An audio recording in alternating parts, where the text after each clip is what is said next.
Хабарымызды жалғастырамыз. Райымбек ауданындағы Қарасаз ауылында туризм саласын дамыту бағытындағы жұмыстар жүйелі жалғасуда. Ағымдағы жылдың 18-19 мамыр күндері Авалон тарихи-географиялық қоғамының қызметкерлерімен бірлесіп, Қарасаз және Жамбыл ауылдарындағы туристер тоқтайтын үйлерге мониторинг жұмыстары жүргізілді. Толығырақ тілшіміз тарқатсын.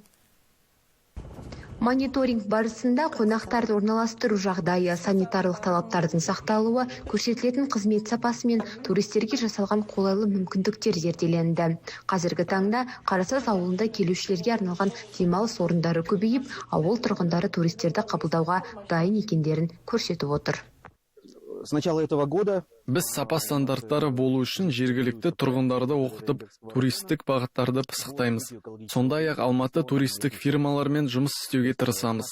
Жергілікті тұрғындардың қалаға кетуі тоқтату мақсатында туризмнің тек туристер үшін ғана емес, сонымен қатар жергілікті тұрғындар үшін де пайдалы екенін көрсеткіміз келеді. Сонымен қатар ауылда демалушыларға арналған жаңа мүмкіндіктер де қарастырылған. Қарасаз аумағында арнайы балық аулайтын орын ашылып, демалушылар табиғат аясында тынығып, балық аулаумен айналыса алады.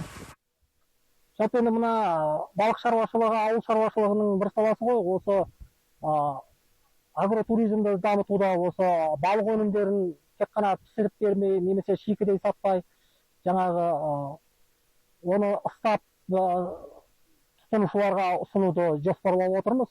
Оған біраз кішкене технологиясы бар, біраз оборудование дейді ғой, құрал сайман сондай алып келуіміз керек. Қазіргі таңда соны жоспарлап отырмыз.